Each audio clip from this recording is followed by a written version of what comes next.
Alors, je me tourne pardon, maintenant vers Aurélien Pichon. Euh, donc, l'éducation physique et sportive, comme discipline scolaire, son rôle, sa place, je le rappelle, de votre point de vue, du point de vue des STAPS, si j'ose dire.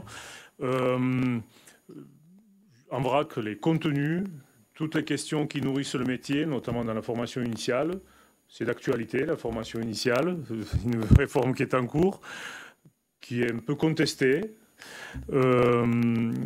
Tout ce qu'on, je vais le mettre, je ne développe pas, dans le paquet des savoirs professionnels, mais aussi savoirs propres à une discipline comme la nôtre. On aura le temps de revenir dessus. Bref, comment vous voyez ces questions donc du rôle de la place et tout ce qui le compose, qui le nourrit de l'EPS au sein de l'école et des liens avec le monde sportif extrascolaire. Merci pour l'invitation, merci pour cette question, ce vaste programme. Je remercie dans la salle Hugues Roland qui a contribué à ces différentes réflexions et qui est notre spécialiste EPS. Moi, je n'ai pas la prétention de l'être en tout cas, donc je vais essayer d'évoquer certains sujets qui concernent la C3D STAPS, la formation bien entendu, et puis comment nous on peut voir la formation des futurs professeurs d'EPS ou la formation des futurs entraîneurs pour travailler en synergie, parce qu'on est vraiment sur cette thématique-là.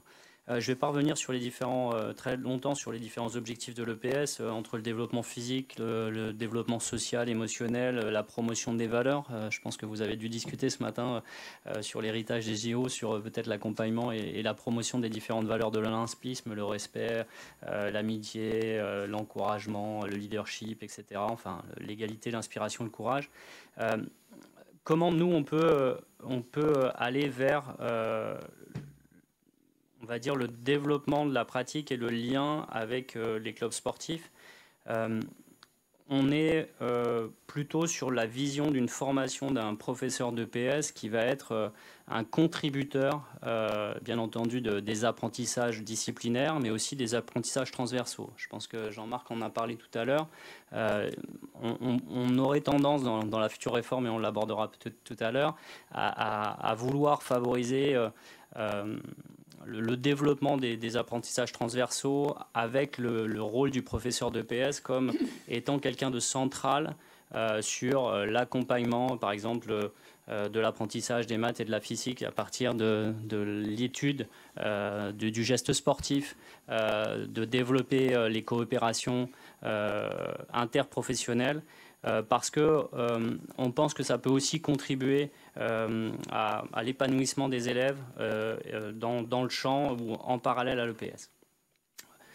Dans tous les cas, nous, les objectifs transversaux que l'on voit dans ce sens-là, c'est bien entendu de développer l'EPS, de renforcer la place de l'EPS. Donc, s'il faut pousser dans le sens d'une augmentation de la durée de l'EPS, on poussera cela. Il faut aussi développer les infrastructures sportives. Aujourd'hui, nous, on contribue à notre humble niveau à la valorisation des investissements dans les infrastructures sportives, que ce soit sur les secteurs universitaires, mais aussi sur les secteurs territoriaux, qui soient accessibles à tous et qu'on puisse mutualiser ces infrastructures sportives à tous les moments.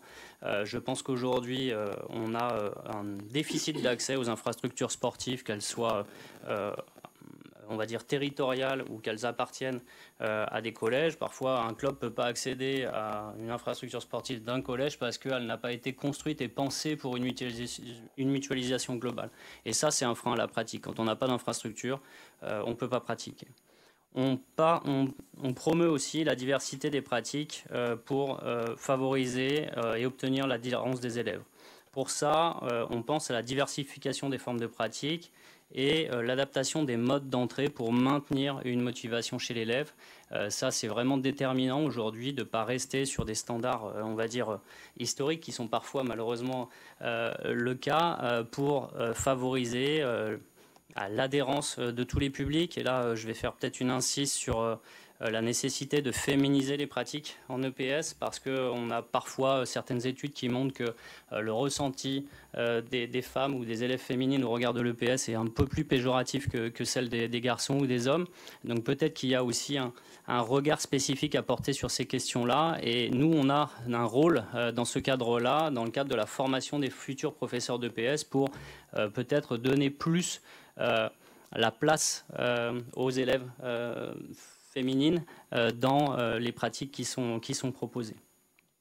On a aussi, et j'ai Jean-Marc à côté de moi, ça tombe bien, une position sur, oui, la promotion de la pratique, et les 30 minutes d'APQ sont une vraie opportunité de pratiquer, mais elles ne doivent pas se substituer à l'EPS, et elles doivent renforcer, bien entendu, avoir un objectif d'apprentissage moteur, parce que dans le cas contraire, ce serait plutôt contre-productif. Et ça, on y tient beaucoup. Pour faire cela, ça nécessite, si on veut faire de l'EPS de qualité, et là je parlerai du premier degré peut-être un peu plus, et peut-être éviter que les 30 minutes d'APQ soient juste du gigotage, il faut qu'on renforce la formation des professeurs des écoles. Aujourd'hui, c'est moins de 2% des maquettes des masters MEF qui sont alloués à la formation spécifique à l'EPS. Nous, on pousse vraiment pour que cette formation soit intégrée, elle soit significative, qu'on puisse l'évaluer dans un futur concours qui est en discussion, j'y reviendrai tout à l'heure, parce qu'on ne peut pas imaginer que quelqu'un qui n'est pas formé à la prise en charge de 25 élèves dans l'EPS soit en capacité de le faire. Donc autant les professeurs d'EPS, c'est leur métier, ils sont en capacité de le faire. Un professeur des écoles, à moins qu'il ne vienne de STAPS et qu'il ait un tant soit peu appris chez nous, on le souhaite, il aura du mal à le faire.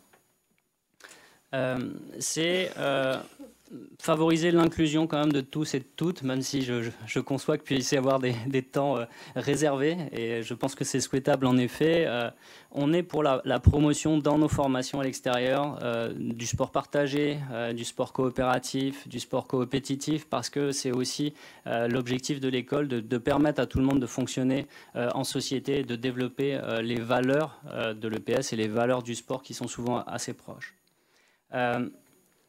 On pense aussi qu'il est nécessaire, peut-être que c'était pendant quelques années, il y a eu peut-être un blocage institutionnel, je ne sais pas, idéologique, de ne pas substituer l'EPS à la santé et de ne pas dire que l'EPS aura qu'une mission de développer la santé chez les élèves.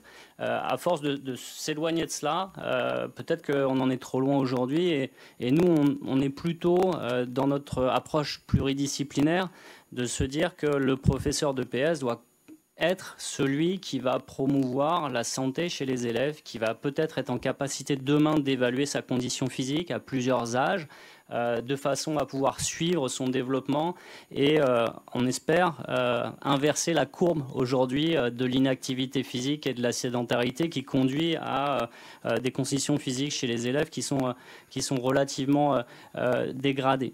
Donc, peut-être que ça peut être un sujet de réflexion que de dire, voilà, quelle est la place du professeur d'EPS demain dans la promotion de la santé et dans le suivi de cette santé. Il n'est pas profession médicale et paramédicale. Maintenant, des indicateurs de conditions physiques, je pense qu'on en fait tous les jours lorsqu'on fait pratiquer des élèves autour d'un stade ou dans une pratique spécifique.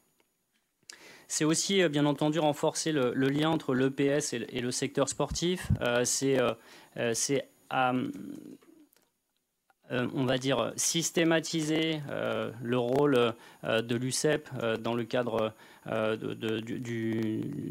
de la petite enfance, entre guillemets, ou de l'enfance. C'est faire plus de liens et nous qu'on forme plus nos élèves à la connaissance de ce sport scolaire, de l'UCEP et du NSS à travers nos formations. C'est les habituer à intervenir, à monter des projets, à travailler en synergie avec nos collègues dans les territoires. c'est faire le lien aussi avec les clubs sportifs du territoire, parce que quelqu'un qui va être spécialiste d'une discipline, un élève qui va accrocher sur une discipline qu'on aura pu offrir, eh bien, il va falloir connaître l'environnement, le secteur, peut-être développer des cartes conjointes pour dire voilà quel est le club qui accueille tel sport, telle discipline qui a un lien avec la section sportive, peut-être assurer aussi la mobilité des élèves et le promouvoir, parce que c'est pas toujours facile pour certaines familles. C'est pas forcément de notre ressort, mais en tout cas on y pense bien entendu. Et donc plus spécifiquement, c'est réfléchir, nous, à la formation et à la transdisciplinarité ou peut-être aux ouvertures qu'on peut faire entre nos 5 mentions. Je ne sais pas si vous avez tous en tête les mentions STAPS aujourd'hui. Bien entendu, il y a la filière historique, éducation et motricité qui forme plus spécifiquement au professorat d'EPS et bien entendu au professorat des écoles. Mais on a aussi des mentions entraînement sportif, activité physique adaptée et santé, ergonomie, management du sport. Et après avoir construit ces différents, on va dire, couloirs, eh bien, on essaye de promouvoir aussi les compétences transversales parce qu'un professeur d'EPS qui ne maîtrisera pas les pathologies les plus connues chez un élève eh bien, sera moins en capacité de les prendre en charge. Donc peut-être qu'il y aura un petit peu d'activité physique adaptée qui va se retrouver dans l'éducation et la motricité. Peut-être que pour faire du lien entre le champ de l'entraînement et le champ de l'éducation, eh bien, il faut faire plus de liens entre notre filière entraînement sportif, la connaissance du secteur, le fonctionnement du secteur sportif qui est quand même assez abscon quand même, excusez-moi, pour un élève aujourd'hui. Donc il faut qu'on acculture nos étudiants à tout cela et qu'on puisse faire des passerelles entre nos différentes formations. Je suis pas où j'en suis de le temps, je vais essayer d'être court. Nous, un sujet aujourd'hui, c'est clairement la réforme du concours. Vous avez tous suivi ce qui se passe aujourd'hui. On est à chaque fois qu'il y a une réforme un peu inquiet sur son contenu, sachant que ça va arriver très très vite avec une mise en œuvre en 2025, qu'on est encore aujourd'hui, nous, en STAPS, et pour le concours de professorat d'EPS sur une dynamique qui est complètement inverse encore un peu à toutes les autres disciplines, c'est-à-dire qu'on a encore un concours qui est très concurrentiel, qui est encore très attractif et on souhaite qu'il le reste, bien entendu, mais qui ne rentre pas forcément dans les objectifs aujourd'hui, justement, d'accroître l'attractivité, d'éviter qu'il y ait des postes qui soient non pourvus, etc. etc. Donc on est peut-être un peu excusez-moi, mais l'exception dans un milieu qui est assez déficitaire en candidature. Quoi qu'il en soit, on est aussi une exception parce que notre licence éducation motricité, elle n'est pas que disciplinaire aujourd'hui, elle est aussi professionnalisante. La licence éducation et motricité, elle est inscrite au code du sport, elle permet d'enseigner contre rémunération et c'est déjà une licence professionnelle inscrite au répertoire national des certifications professionnelles. Donc la place du concours en Bac+3, nous, on l'a toujours désiré ainsi et on s'est beaucoup inquiété du passage du concours du Master 1 au Master 2 parce qu'on avait un peu présagé du manque d'attractivité, des perspectives difficiles pour les étudiants à Bac+5 d'envisager ou pas, en fonction de l'obtention du concours, un futur métier. Donc on est plutôt content de la place du concours. Maintenant, on est très circonspect et on est très inquiet sur quels vont être les contenus qui vont être évalués à l'issue de cette licence 3. Si on nous parle que d'évaluation de contenu disciplinaire, on va être très en difficulté parce que, encore une fois, notre licence éducation et motricité qui forme au professorat d'EPS, elle est disciplinaire, je dirais même elle est pluridisciplinaire, mais elle est aussi bien entendu professionnelle, parce qu'elle envoie nos étudiants déjà sur le milieu du travail pour ceux qui ne rentrent pas en Master MEF. Et donc, on plaidera bien entendu à une évaluation qui sera certes disciplinaire ou pluridisciplinaire, mais aussi pré-professionnelle.